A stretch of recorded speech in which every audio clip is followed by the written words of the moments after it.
오늘 본문은 시편 73편이죠. 73편 1절로 3절 제가 읽겠습니다. 하나님이 참으로 이스라엘 중 마음이 정결한 자에게 선을 행하시나 나는 거의 넘어질 뻔하였고 나의 걸음이 미끄러질 뻔하였으니 이는 내가 악인의 형통함을 보고 오만한 자를 질투하였음이로다. 아멘.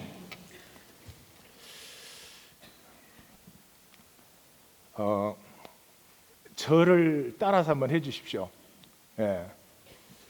약간 기분은 안 좋을지 모르지만 이렇게 바보야 사랑이야 이렇게. 바보야 사랑이야. 죄송합니다. 하나님하고 관계는 사랑의 관계밖에 없습니다. 우리 4차원 세계 인간관계는 뭐 거래로도 관계가 되고 뭐 옆집에 사니까 공간적인 이유로도 무슨 관계가 되고 뭐 어찌고 하잖아요. 그러나 시간과 공간에 제한받지 않는 하나님은 그 하나님과 관계는 사랑으로 밖에는 관계할 수 없어요. 사랑이 아닌 것은 다 거짓된 것이고 결국은 허무한 것이에요.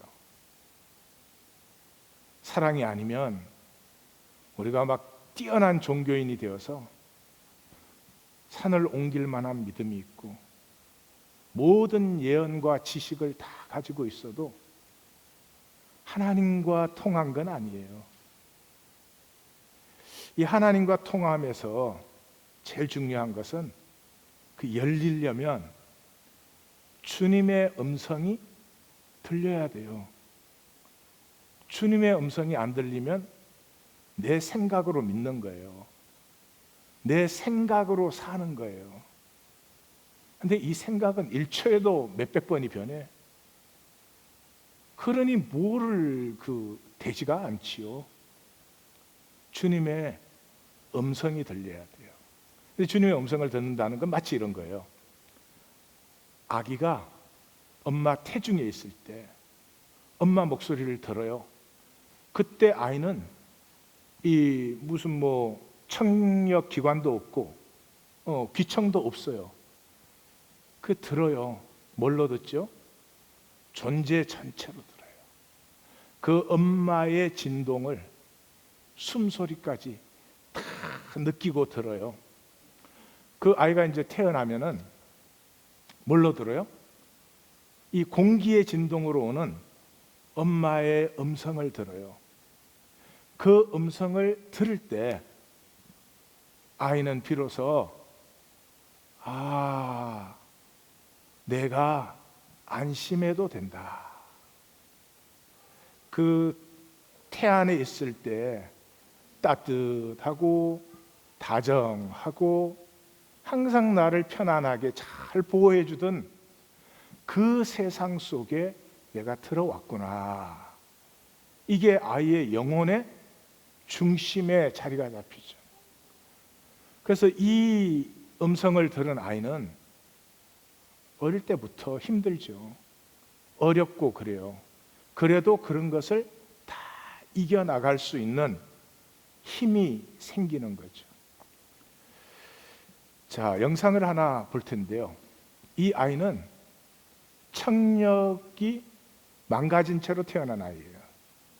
그래서 이 아이에게 이 청력을 도와주는 기구를 만들어 가지고 끼워 가지고 처음으로 엄마의 음성을 듣는 거예요. 보시겠습니다.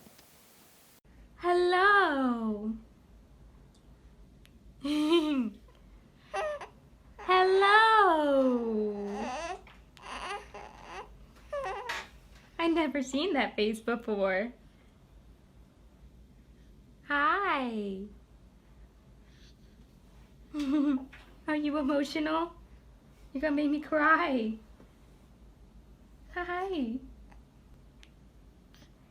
Yeah, are you gonna be emotional like your mama? Yeah. You're so sweet. Yeah. Yeah. Yeah. I love you. I love you.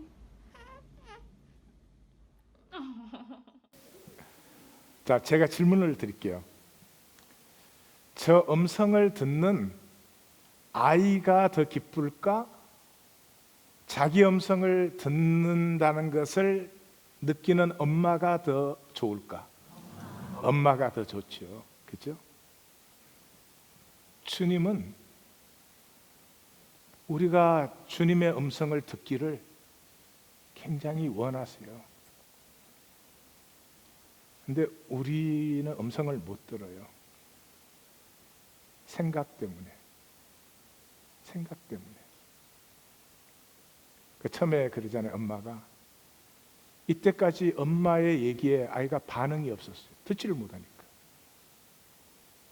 근데 처음으로 반응이 터져 나오는데 아이가 뭐 이게 막 기쁘고 슬프고 막 어떻게 할 줄을 모르는 게 터져 나와요. 믿음은 하나님의 음성을 들으면 돼요. 그걸 말로 설명하는 시대. 굉장히 좀 웃기는 시대예요.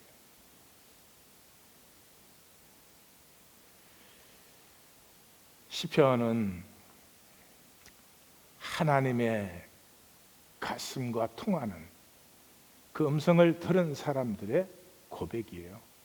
그래서 이 시편을 나누는 동안 우리도 주님의 음성을 듣게 될 것입니다. 시편 먼저 보시면 5권으로 되어 있죠. 1권에서 5권까지. 되게 연대순이에요. 1권이 이제 제일 오래된 시편, 2권이 다음 그런데 핵심은 1권에서 3권까지예요. 그리고 이제 4권, 5권은 나중에 이게 편입시킨 건데 4권은 그냥 오직 주의 은혜를 사모하라. 주님이 다스린다. 지금 세상을 보면 주님께서 다스리는 것 같지 않지. 그러나 주님이 다스려.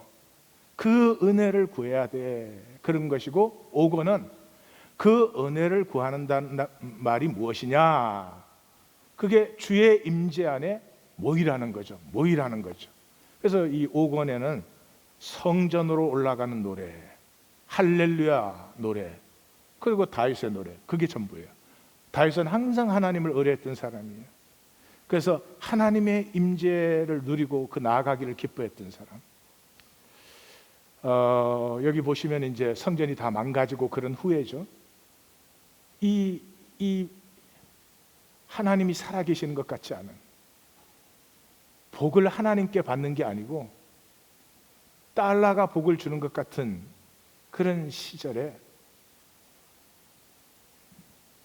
이 하나님의 백성은 무엇으로 복을 받으며 무엇으로 약속을 받는가? 그것을 노래한 것이 시편이에요. 1권에서 이제 3권을 보시면 그래서 1편은 이제 전체 개요예요. 전체 개요고 2편에서 89편까지가 이게 이제 1권의 3권의 바디죠. 근데 2편이 다윗의 왕권과 다윗 언약, 다윗에게 사무엘 하 7장에서 이렇게 영원한 나라를 너를 통해서 세우겠다 이렇게 했잖아요. 그 다윗의 언약과 왕권, 89편도 다윗의 언약과 왕권, 그렇게 끝나요. 그러니까 나머지는 다 그거죠. 이 하나님의 신실하신 약속을 받는 백성이 돼야 된다. 이게 이제 중간에 다죠. 그런데 89편을 보면은 후반부에 가서 그렇게 되죠. 그 언약과 왕권이 위기에 임했어요. 그거 안 되는 것 같은데? 그거 진짜가 아닌 것 같아. 이런 위기가 임했어요. 그 위기를 보면서 제3권이 이제 73편에서 시작이 되는데 2권부터 보죠. 2권에서 그래서 이제 상반부는 고라의 시, 하반부는 다윗의 시거든요. 근데 고라의 시 마감을 고라의 시편으로 안 하고 아삽의 시편으로 해요. 아삽의 시편은 보시다시피 3권의 전반부가 아삽의 시예요. 그 아삽의 시가 뭐냐 그러면 그 주님 앞에 백성들아 주의 임재 앞에 나와 주의 그 사랑과 은혜 안에 하나가 되어라. 그런 시편이에요. 그러니까 이 고라의 시편을 이렇게 다 보여주고 있지만 그 결론은 뭐냐 그러면 백성들아 하나님 앞에 함께 나와 하나님을 찬양하고 하나님과 하나가 되어라. 그래서 50편 마지막 절이 23절인데 우리 50편은 잘 몰라도 50편 23절은 우리가 다 잘 알아요. 왜냐 그러면 찬양이 있으니까. 감사로 제사 드리는 자가 하나님을 영화롭게 하나니 감사해요. 그 인상들이 그냥 전혀 모르는 것처럼. 내가 그랬죠, 못 듣는다고. 그 못 들었을 때 아까 그 애기 인상이 그려. 돌덩어리 보는 것 같이. 다시 말해서 시편 전체는 한마디로 말하면 주님의 임재 앞에 백성들을 불러 다시 한번 하나님을 찬양하게 해요. 왜 하나님을 찬양해요? 하나님의 언약을 신뢰하기 때문에. 지금 현상 세계를 보니까 언약이 가짜 같아. 그런 건 절대로 안 이루어질 것 같아. 그런데도 그 언약을 신뢰하기 때문에 모인 백성들, 그 노래, 그 영성, 이것을 이제 시편이라고 합니다. 그러면 시편 73편, 오늘의 시편으로 들어가겠습니다. 자, 제가 이미 말씀드렸지만 73편의 위치는 3권 시작하는 데 있어요. 3권을 시작하니까 그 전이 2권 마감이에요. 2권 마감은 다윗의 노래인데 솔로몬의 노래로 마감한다 그랬죠. 그래서 72편의 솔로몬의 노래가 뭐냐 그러면 하나님의 의로운 통치가 다윗으로 말미암아 이 땅에 이루어진다. 그걸 노래한 거예요. 그래서 73편에 들어와서는 그게 뭐예요? 언약이 실제가 아닌 것 같이 세상을 보니까 돈이 실제지 하나님이 실제 아니지. 아니야. 그걸 얘기하는 거죠. 상권 제일 마지막이 이제 89편이에요. 그래서 그 89편을 보면 시작할 때 그러잖아요. 주께서 나는 내가 택한 자와 언약을 맺으며 내 종 다윗에게 맹세하기를 내가 내 자손을 영원히 경고히 하며 내 왕위를 대대에 세우리라.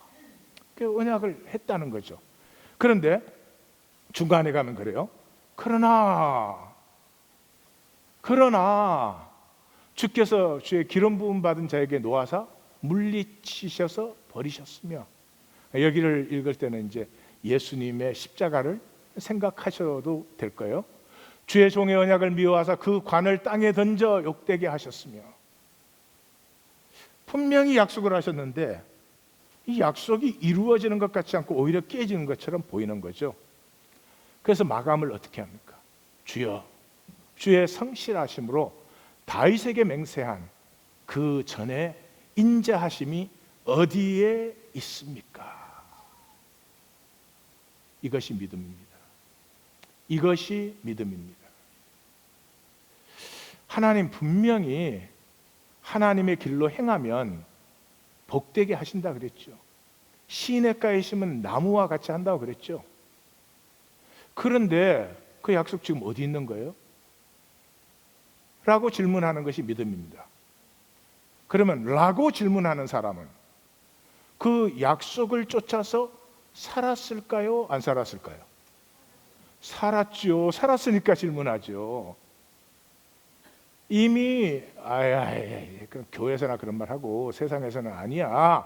그렇게 산 사람이 무슨 질문이 있겠어요? 예? 당연한 거지. 세 번째, 이 73편의 주제는 언약의 재확정이죠. 다시 말해서 언약이 아닌 것 같이 아니야, 진짜야. 그걸 붙들어야 돼. 그런 거죠. 그래서 이제 시작해서 73편의 모든 절은 다 병행절입니다. 그러니까 같은 주제를 한 번 말하고 다시 강조하고 한 번 말하고 다시 강조하고. 그래서 이게 대칭이에요. 그래서 이스라엘에게와 마음이 정결한 자, 이건 같은 말이에요. 그러니까 이스라엘이 누구냐? 마음이 정결한 자예요. 그래서 그게 하나님 반드시 좋았더라를 이루신다. 예, 우리는 복선 그렇게 이제 번역을 해놨는데 그게 창세기 1장에 토브 좋았더라. 이스라엘 마음이 정결한 자에게 하나님 반드시 토브 좋았더를 이루신다. 그 마음이 정결한 자는 누가 마음이 정결한 자냐? 키에르케고르가 이걸 제일 잘 표현했어요. To will one thing. To will one thing. The love of God. 이렇게 했어요. 하나님의 사랑 한 가지를 바라보는 자. 그 사람이 정결한 자예요.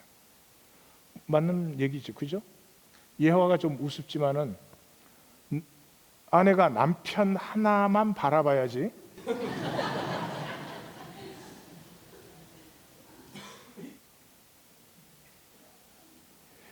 예화를 하고 보니까 좀 수준이 그렇다. 그 남편도 마찬가지지. 하나가 아니면 마음이 깨끗한 게 아니죠. 이 기독교 시대는 하나님 부르면서 어지러워요. 하도 많은 걸 바라보니까 어지러워요. 그래서 시작하는 부분에서 좋았더라. 그러나 나는 하나님 그걸 좋았더라 반드시 이루시는데 그러나 나는 실족할 뻔했다. 이게 신앙이에요. 실족할 뻔했다. 실족할 뻔한 사람은 실족 안 하려고 싸웠을까요? 그냥 미끄럼이 너무 재밌다 그랬을까요? 싸운 사람이에요. 이게 끝에 가서 또 반복이 돼요. 하나님을 가까이 함이 좋았더라를 이루어요. 그래서 나는 똑같은 원어예요. 그래서 나는 그래서 시작과 마감이 톱와 아니 똑같은 단어로 해서 뭐예요? 하나님 반드시 언약을 이루셔. 문제는 내 쪽이야. 언약이 아니야. 내 쪽이야. 이제 그게죠. 근데 그것을 멀다 가깝다 이렇게 표현을 해요. 정절을 버리고 멀리 떠나면 멸망한다. 가까이 하면 하나님의 좋았더라가 피어난다. 그렇죠? 이게 사랑이죠. 사랑이죠. 멀고 가까움이. 사랑하면 가까워져요. 사랑이 없으면 멀어져요. 하나님이 그 기독교사 2000년에 항상 하나님의 기대를 걸고 자기 백성을 부르시면 엄청난 은혜를 부어줘요. 한국 민족은 20세기 초반, 우리의 19세기는 참혹했습니다. 우리가 그것을 알면 참 부끄러울 거예요. 정말 참혹한 시절이었습니다. 그런데 20세기가 딱 동트자마자 1903년에 원산 부흥운동, 그 다음에 7년에 평양 대부흥운동, 그 다음에 100만인 구령운동, 그냥 성령을 정말 물붓듯이 부으셨어요. 그때 그 수많은 사람들 앞에 사람들이 나와서 자기 죄를 회개하는데 그냥 그 말할 수 없는 죄를 적나라하게 다 고백하는 어마어마한 능력이에요. 내 잘못한 것, 수치한 것, 눈꼽만한 것도 인정 못합니다. 사람이. 그게 사람이에요. 근데 그 정말 듣는 사람이 오히려 부담을 가질 정도의 그런 것을 막 고백하는 그 기록들을 읽어보면 참 놀라워요. 그것이 진짜 부흥이요, 진짜 개혁이었어요. 어떻게 알아요? 성령이 임한 개혁은 반드시 하나를 만들어요. 교회 안에 있는 사람끼리끼리가 아니고요, 역사를 품어안는 능력이 있어요. 그래서 일어난 게 1919년에 3.1운동이에요. 역사학자들은 3.1운동으로부터 한국의 현대가 시작됐다 그렇게 잡아요. 맞는 말이에요. 그 전까지 우리 민족이 스스로 원해서 하나로 일어서 본 적이 없어요. 3.1운동 때는 이 3%밖에 안 되는 기독교인들이 그 성령의 물결로 민족 전체가 하나 되어서 일어서게 했어요. 하나님의 역사는, 하나님의 뜻은 역사에 있지, 여기 종교 하나, 내 종교 다른 종교 이기는 종교 만들자, 그렇지 않습니다. 하나가 되게 해요. 자, 73편 내용으로 들어가 보겠습니다. 시작과 마지막은 하나님은 신실해. 나에게 문제가 있는 거야. 내가 실족할 뻔한 거야. 이제 그것이 시작과 마감이다 그랬죠. 3절과 12절 본론 시작하는 첫 번째 부분. 단락은 이제 여러 개로 나올 수 있지만 참으로라는 단어가 3번 나와요. 이게 흔치 않은 단어인데 3번 나와요. 그래서 참으로가 나오는 1절, 13절, 18절을 단락에 처음으로 잡으면 3단락이 돼요. 첫 단락의 내용이 뭐냐? 이 4차원 세계의 거짓이에요. 악인이 권세를 부리고 형통하고 걔네들은요 아프지도 않아요. 예? 차 사고도 안 나요. 걔들은요 로또도 당첨돼요. 예? 그리고 오만 방자하고 개기름이 흐르고 악하고 거만한 말로 하늘 무서운 줄 몰라요. 이렇게 나와야 돼요. 이 시편은 그렇게 읽는 거예요. 어떻게 된 거예요? 어떻게 해요? 하나님 완전 거꾸로잖아요. 하나님 하나님 이거 어떻게 된 거예요? 근데 여기에서 73편에 깊이는 어디에 있느냐, 그 다음 말에 있어요. 그냥 단순히 내가 뭐 잘 안 된다 이게 아니에요.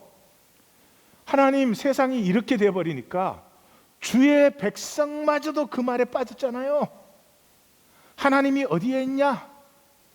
지존자가 뭐하냐? 그런 소리 하지 마. 술수를 써든 어떻게 하든 돈 가진 사람이 최고지. 그러는데도 그들은 편안하고 재물은 쌓여갑니다. 이것이 신앙입니다. 이 안타까움. 단순히 하나님 약속했는데 나는 왜 안 되는 거요? 이게 아니고요. 그것뿐만이 아니라 아니 하나님의 백성까지 다 떠내려가잖아요. 하나님의 백성까지 이러면 안 되지 않아요. 이게 시편 기자의 마음이 느껴지십니까? 다시 한번 하나님과 그 약속을 중심으로 백성들을 모아가지고 그 언약을 신뢰함으로 하나님을 찬양함이 피어나게 해서 이 하나님이 감추어지신 시대에 하나님이 나타나시기를 다시 한번 안타까이 원하는 시편 기자의 안타까움. 여러분, 이 안타까움이 없으면 가짜예요. 가짜예요. 이 안타까움이 없으면 가짜예요. 왜 가짜예요? 이렇게 되는 거예요. 말로는 하나님 믿는다 그래요. 근데 삶으로는 그 악인이 누리는 형통함이 내 삶의 목적이야. 그 부, 그 권세 나도 누려야 되겠다. 욕심과 내 생각과 입술의 말이 이원론으로 딱 갈라져. 문제가 하나도 없어. 하나님 믿는 건 생각으로 믿는 거고 내 삶은 이 세상의 길로 살면 되니까. 지금 이 시대는 그걸 신앙이라고 하는 시대입니다. 시편 기자는 여기까지 고백한 후에 아주 뼈아픈 갈등을 합니다. 내가 깨끗한 마음과 깨끗한 손으로 살아온 것이 허사인가? 아니 세상이 맞는 거 아니야? 사람들 말이 맞는 것 아니야? 이거 내가 뭐를 잘못 생각한 거 아닌가? 뭘 잘못 본 거지? 뿐만 아니라 내 삶을 봐. 도대체 편한 일이 잘 안 일어나? 고난과 징벌 받는 것 같은 삶. 사도 바울이 뭐라고요? 고린도 교회 너네는 왕 노릇 하는구나. 왕 노릇해. 성령 받아가지고 왕 다 됐구나. 그런데 우리는 깼다 그러면 고난과 핍박 속에서 세상에 찌꺼러기 같이 되었구나 이렇게 말을 하죠. 그걸 몰라요. 생명은 고난 속에서만 가꾸어져요. 편안한데 생명이 성숙합니까? 모든 일에 만사 형통한데 생명이 자랍니까? 아닙니다. 온 우주를 주고도 바꿀 수 없는 하나님이 주신 이 생명, 이 생명 자라게 하는 게 하나님의 뜻이고요. 그걸 위해서 사실 뭐 별 큰 고난 우리에게 주시지 않아요. 그런데 눈꼽만한 것도 우리는 싫어해요. 옆에 사람이 내가 듣기 싫어하는 말 해도 싫어해. 그런 정도니까. 그보다도 더한 건 나도 배신할 것 같아. 이러다가는 나도 주의 백성을 배신할 것 같아. 이 엄청난 갈등이죠. 이건 믿음에서만 오는 갈등이에요. 그 갈등이 있었기 때문에 하나님의 성소에 들어가세요. 하나님의 성소. 원문에서는 이게 복수로 되어 있어요. 그러니까 제 생각에는 회당들을 얘기하지 않나 싶은데 어쨌든 그거예요. 하나님의 임재 안에 들어가서 하나님을 만났을 때 하나님 임재가 어디에 있어요? 하나님의 백성들이 하나님을 찬양하러 모인 자리에 그곳이 하나님의 임재가 있는 자리고 이스라엘의 찬양 중에 거하시는 여호와 거기에서 하나님을 만났더니 내가 이 4차원 세계의 허물을 이 4차원의 종말을 내가 보았다. 4차원의 허무 하나님 언약의 영원한 신실하심 그걸 어떻게 보나? 예, 그거를 봤다는 말은 나를 봤다는 말이에요. 나를 봤다는 말이에요. 사도 바울이 말하는 나의 나됨 가짜 나를 만들어 보려고 몸부림치던 내가 그 허무함을 본 거예요. 그리고 진정으로 피어나야 될 하나님의 형상의 나 그것을 만난 것이 그 안에 다 보여요. 사차원세계 이 속이는 허무한 거짓과 이 무한 차원 본질세계 생명세계 영원한 유업 이제 그거를 본 것이죠. 그것을 본 시편 기자는 이렇게 고백합니다. 이 허무한 4차원과 오직 주님뿐이라는 것을 고백하는데 꿈이 깨듯 허무하게 쓰러지는 4차원의 권세와 부 막 그 사람 앞에 보이려고 만들어냈던 것 그게 그냥 종말에 안개가 도말돼도 그냥 쓰러져 없어져 버리는 거죠. 그런데 그게 아니고요. 그게 허무한 것보다도 짐승같이 우둔한 나의 가슴 이걸 봤을 때 보이는 거예요. 이거 안 보였을 때는 내가 얼마나 똑똑한데 내가 얼마나 잘 생각하는데 내가 뭘 잘못했어 내가 뭐 얼마나 열심히 하는데 왜 그래. 그게 쪼개지듯이 아팠어요. 쪼개지듯이 아팠어요. 여기에 에고의 껍질이 끼어지는 아픔 여기에서 내 안에 하나님의 형상의 생명이 열려서 생수의 강으로 흘러나오기 시작하는 졸졸졸 시냇물이 흘러나오기 시작한 역사가 여기에 있는 거죠. 자, 그래서 시편 기자는 고백합니다. 이것이 나에게 어떻게 임했을까? 내가 똑똑해서 아니요. 내 IQ가 높아서 아니요. 내가 성경 공부 많이 해서 아니요. 내가 주를 바랬기 때문에. 내가 주를 바랬기 때문에. 여기 바랬다는 말은 뭐 주님 바라보고 있었다 그런 말이 아니에요. 앞에 말하는 거예요. 이 4차원 세계를 보면서 그 안타까움. 아니 이렇게 되면 아니지. 이렇게 되면 누가 하나님을 믿겠어요. 하나님 다 떠내려가잖아요. 어떻게 해요? 뿐만 아니라 그 안타까움뿐만 아니라 갈등. 내가 잘못하는 거 아닐까? 내가 이거 속는 거 아니야? 저 이학권 성도 다 믿을만 하지 않게 생겼잖아.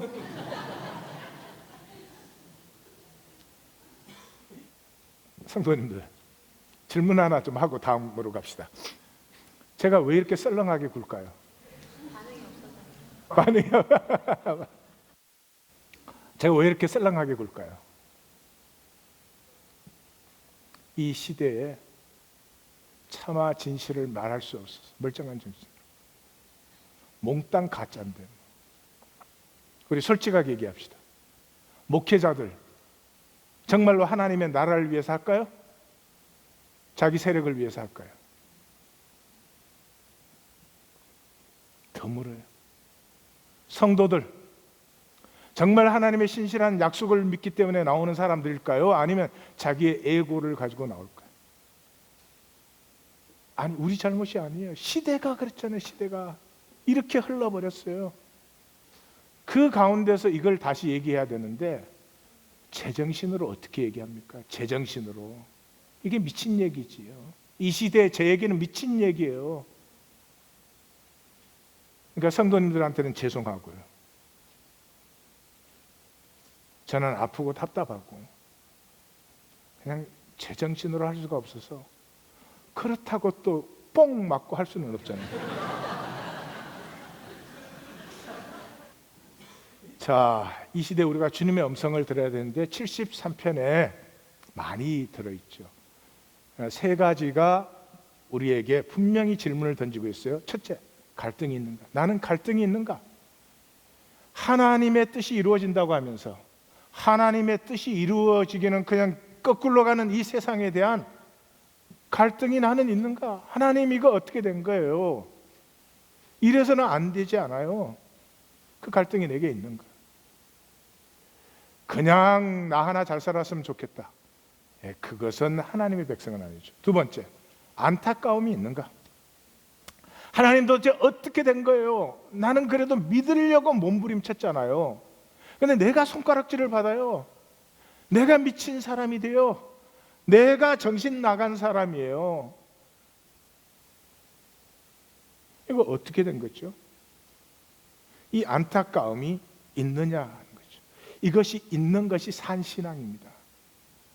예, 이것 없으면 그냥 죽은 종교신앙, 습관을 따라, 그것은 딱 한 가지 목적이겠죠. 가능한 한 내 이익을 제일 많이 챙기는 것. 이 산신앙의 특징이 뭔 줄 아십니까? 산신앙의 특징이 이거예요. 오늘 73편에 그러잖아요. 내가 믿음 안 지켰으면 하나님의 백성이 큰일 날 뻔했잖아요. 예. 그래서 시편에는 이런 절이 많이 나오죠. 내가 죽어봐요. 누가 하나님 찬양해 드립니까?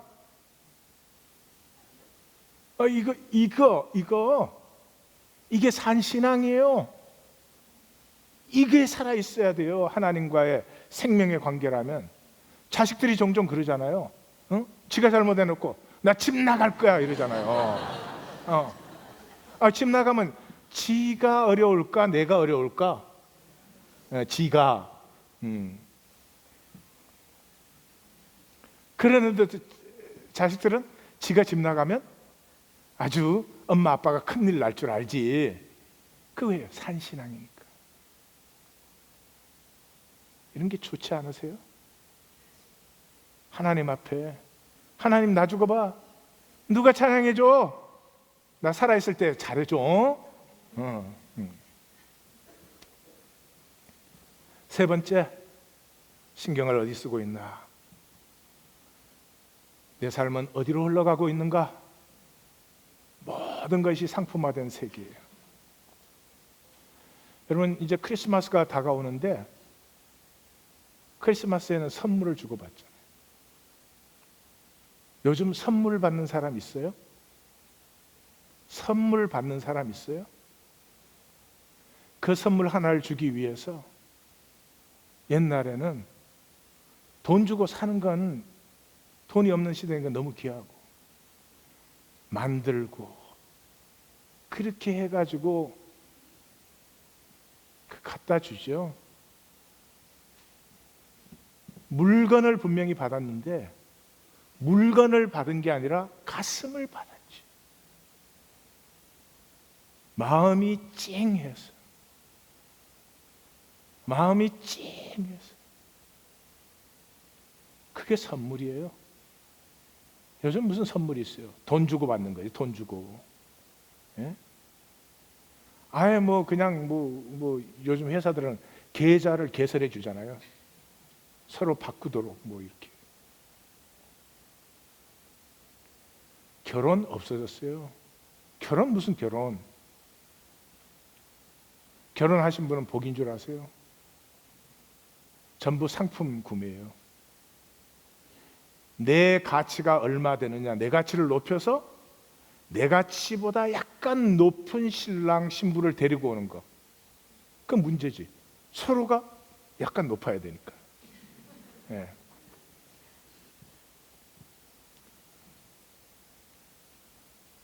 얼마나 살 수 있나, 얼마나 선택할 수 있나, 얼마나 보여줄 수 있나, 이 세 가지에 뭐가 있어요? 지금 이 세상에 뭐가 있어요? 나 이런 집 살 수 있는 사람이 뭐를 선택할 수 있나? 이렇게 말하지만 저 자신도 여기에서 자유하지 못하죠. 왜 그래요? 이 현상 세계의 흡인력이 엄청납니다. 마치 이래요. 디즈니 월드 가보시면은 들어가자마자 모든 게 신경을 다 자극해요. 하나도 놓치고 싶지 않아. 신기하고 재미있고 그런 게 막 가득 차 있어. 그래 하루 종일 신경을 곤두세우고 거기에 다니죠. 그러니까 되게 디즈니 월드에서 저녁에 들어오면 넉다운이 돼요. 넉다운이. 온갖 신경을 다 써가지고. 근데 실제를 본 게 있어요? 거기에서 실제 본 거는 줄 길다고 짜증내는 애밖에 본 게 없어. 그 외에는 다 가짜야. 마치 그런 거예요. 응? 얼마나 우리 신경을 자극해요. 광고를 보시면, 저는 광고를 재밌어요. 항상 보면 광고에는 유토피아가 있어요.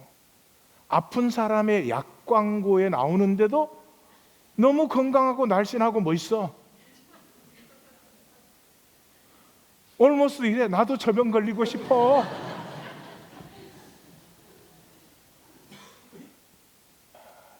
그렇게 겉으로 해야 되니까 우리 어떻게 됐어요? 가난할 수 없어요. 가난한 건 비참한 거예요. 비참한 거예요. 절대로 가난한 척 할 수가 없어요. 돈이 없어도 차는 하나 그럴듯하게 타야 되는 거예요. 안 그러면 뭐 멸시하니까.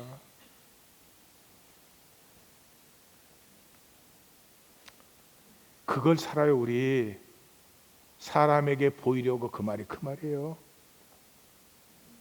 왜 그래요? 참된 것이 없으니까. 뭐가 참된 것이에요? 사랑이에요. 우리의 생명과 우리의 삶과 우리의 존재에 참되고 영원한 건 사랑밖에 없어요. 절대로 속지 마십시오. 4차원 세계는 모든 좋은 걸 다 하고는 사랑만 없어요. 저는 솔직히 이렇게 생각합니다. 내가 그리스도인으로 살아가는데 우리 모두가 죄 좀 지으면 어떠냐? 죄 안 짓는 사람이 누가 있나? 죄 좀 지으면 어떠냐고요? 죄 좀 덜 지으면 어떻고 더 지으면 어때요? 뭐 달라져요? 아무것도 안 달라져요. 아니 위험해. 더 죄 좀 적게 짓는 사람은 또 죄 자기보다 조금 더 짓는 사람 보면 난리가 나니까. 그런데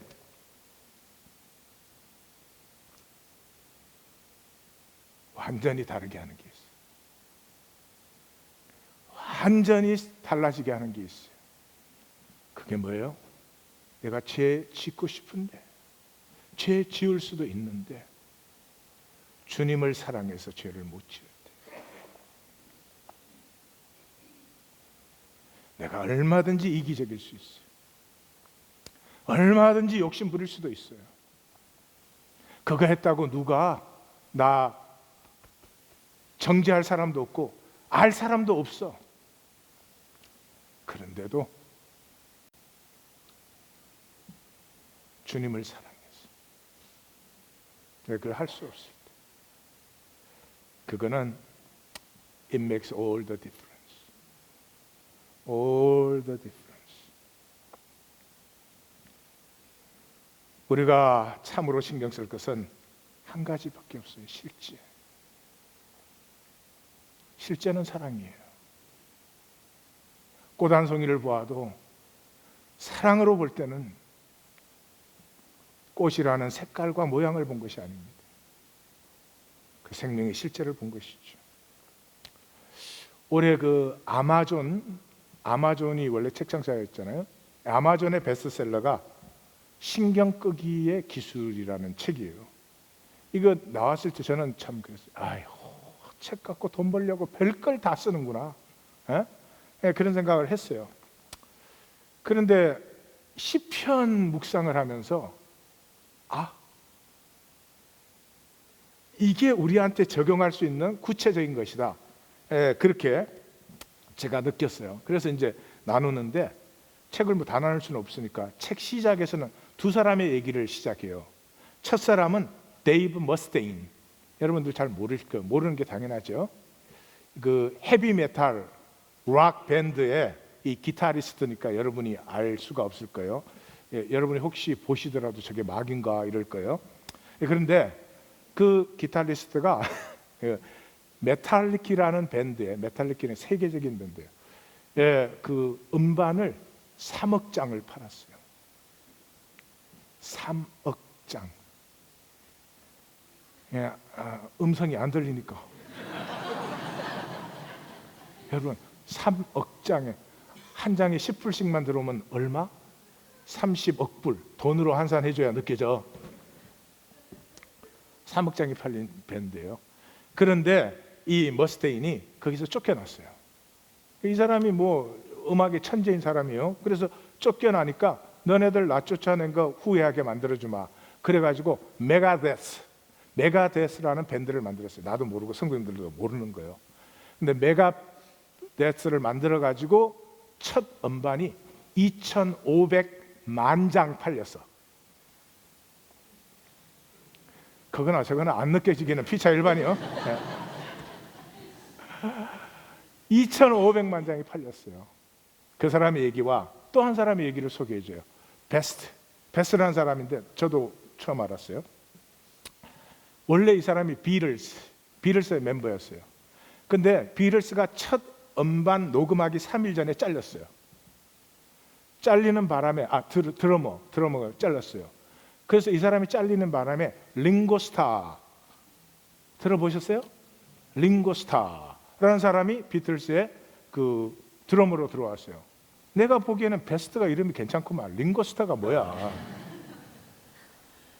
어쨌든 그래가지고 이 사람이 잘렸으니까 이 사람은 우울증도 겪고 자살 시도도 하고 너무나 억울하고 분하고 자기는 실패한 사람이고 이랬어요. 두 사람의 얘기를 왜 썼냐?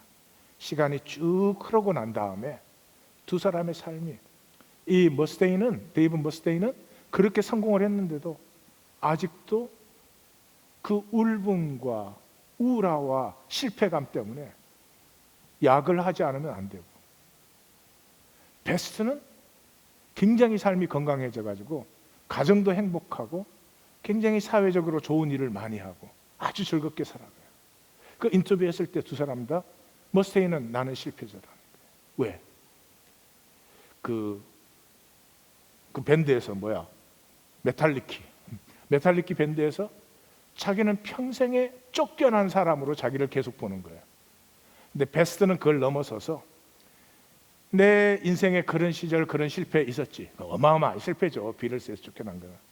그렇지만 그건 내 인생의 과정이지. 이제 거기에는 신경 꺼. 이제 그거는 그걸로 두고 나는 내 인생을 새롭게 살 거야. 이래가지고 굉장히 행복한 사람, 또 많은 사람들을 치유하고 그런 운동을 하는 사람이 됐습니다. 영상을 보시겠습니다.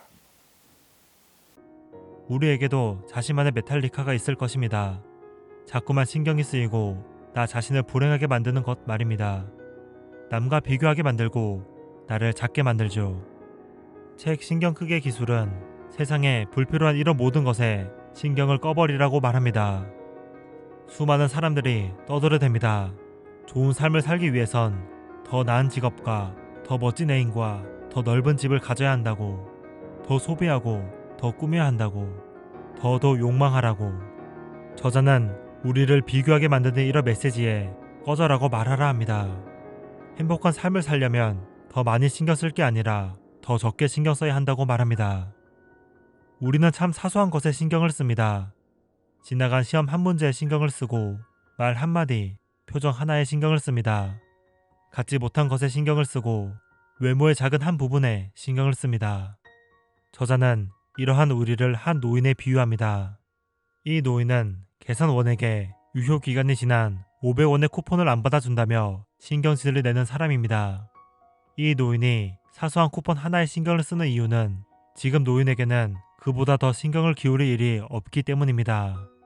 우리가 지금 누군가의 어떤 말 한마디, 시험 문제 하나, 불쾌한 행동 하나에 신경을 너무 쓰고 있다면 그건 그보다 더 중요한 일이 자신에게 없다고 말하는 것과 같습니다. 더 중요한 일이 있다면 우리는 이렇게 말해야 할 것입니다. 에이, 기분이 더럽군. 근데 누가 신경이나 쓴대? 그리곤 자신에게 더 중요한 일에 관심을 쏟아야 합니다. 베스트처럼 부정적인 일에는 관심을 끄고 자신을 행복하게 할 다른 것에 집중하는 것입니다. 저자는 우리가 무언가를 원할수록 그 결핍을 느끼게 된다고 말합니다. 새로운 물건을 사고 싶을수록 자신이 더 가난해 보입니다. 더 섹시하고 더 멋있어지고 싶어 할수록 실제 외모와 무관하게 자신이 못나 보입니다.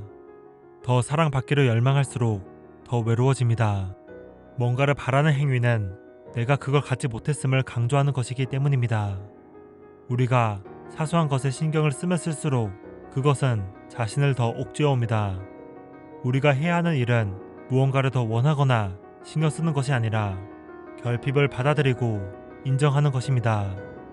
그리고는 우리를 정말로 행복하게 해주는 것에 신경을 돌려야 합니다.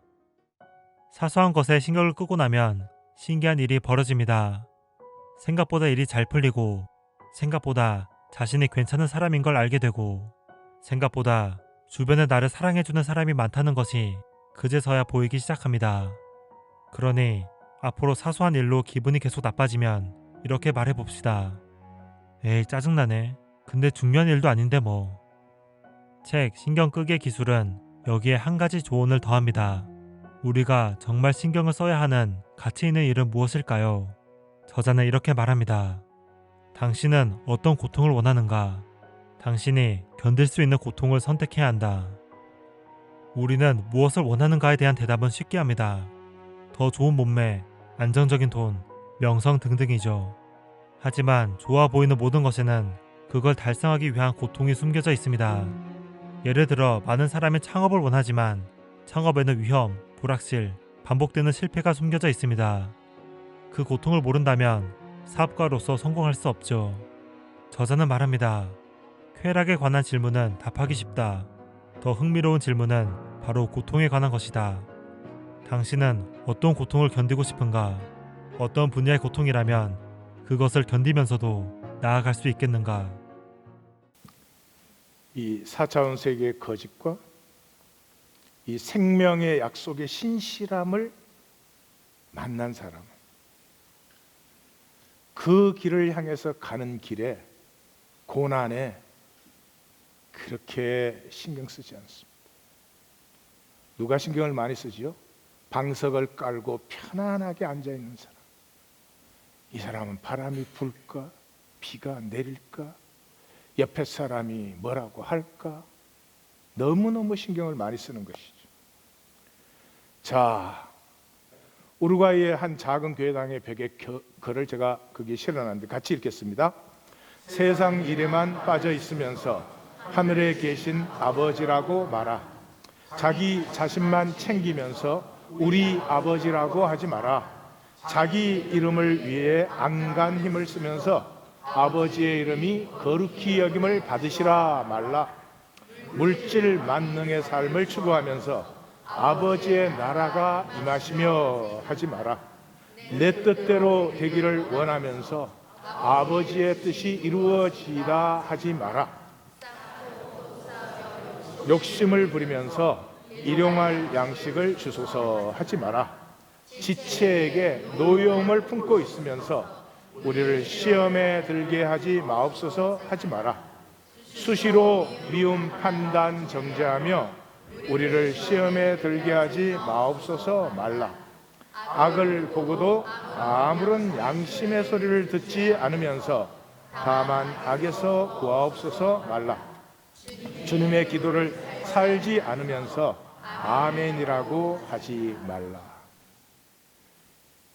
이 유업의 신실한 언약을 기자는 붙들기 위해서 몸부림을 칩니다. 그 유업이 무엇입니까? 나 자신입니다. 사도 바울이 고린도전서에서 나의 나됨이라고 부르는 것입니다. 욥기에서는 그러죠.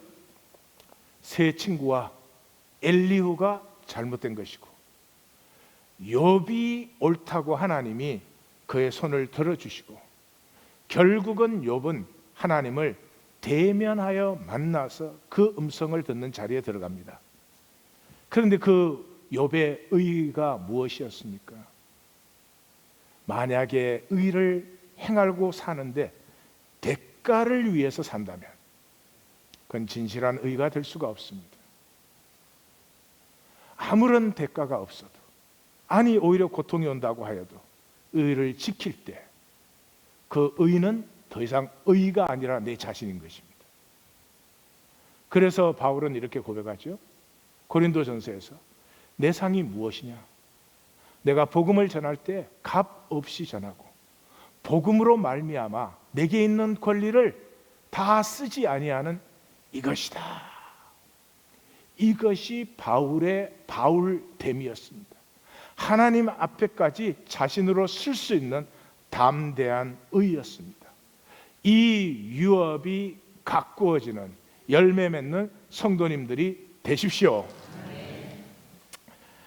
헤르만에서는 데미안에서 그러죠. 싱클레어가 클레머의 그 협박을 넘어서서, 다시 말해서 평생에 이 세상의 협박을 넘어서서 자기를 찾아 들어가는 그 순간에 이렇게 표현을 합니다. 불꽃 같은 인식이 불타올랐다. 자신을 찾고 내면에서 확고부동한 나의 길을 더듬어 나가는 것, 그것 외에는 진정한 가치가 없다. 진정한 삶의 목적은 자기 자신에게로 도달하는 것, 그 한 가지뿐이다. 제 메시지도 나누겠습니다. 근데 폰이 위치를 잘못 잡았어요. 해필이면 햇세 다음에 넣어가지고, 그래도 어떻게 하겠어요? 이미 프린트는 된 것이고. 구원은 나됨을 사는 것이다. 나를 살지 못하면 사로잡힌 것으로 상황과 조건의 종로로 간다. 나됨이 없는 사람은 상황과 조건이 전부인 줄 알아요. 예배가 상황과 조건에 완전히 사로잡힌 시대에 구원은 어디서 피어날까? 이 시대의 예배는요, 한국에서 친구와도 소멸되는 예배예요. 어떻게 그것을 예배라는 말은 가치라는 말인데 어찌 그것이 하나님의 가치가 되겠어요? 안타깝습니다. 자, 저를 봐주십시오. 오늘 나가시면 자연을 한번 보세요. 우리는 자연의 한 부분이에요. 저 자연은 피고 지고 소멸되고 피고 지고 소멸되고 끝없는 순환이에요. 우리도 그렇습니다. 우리도 그렇습니다. 우리는 자연의 한 부분이에요. 그런데 우리가 다른 것은 이것 한 가지가 다릅니다. 자연은 그 자체로 피고 지고 소멸하고 돌고 돌 뿐이지만 우리는 그것을 스스로 보는 자의식이 있습니다. 이 자의식 없으면 우리는 다 행복하게 피고 지고 돌고 그냥 그럴 거예요. 이 자의식 때문에 이 4차원 세계에서 보이려고 그 다음에 계시록 6장처럼 이기고 또 이기려고, 보인 것도 이긴 것도 다 소멸됩니다. 소멸되지 않는 것은 무엇입니까? 내가 산 삶입니다.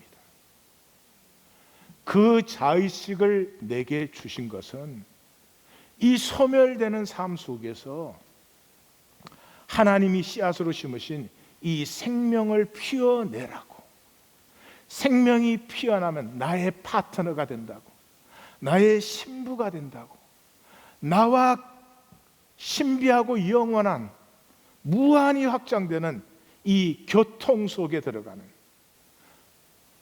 영원히 진정한 단 하나, 사랑, 그 존귀와 신비와 환희, 그 사랑 속에 나와 함께하는 자가 된다고 하나님은 그 약속으로 우리를 부르셨습니다. 누리십시다. 누리십시다. 기도하십시다.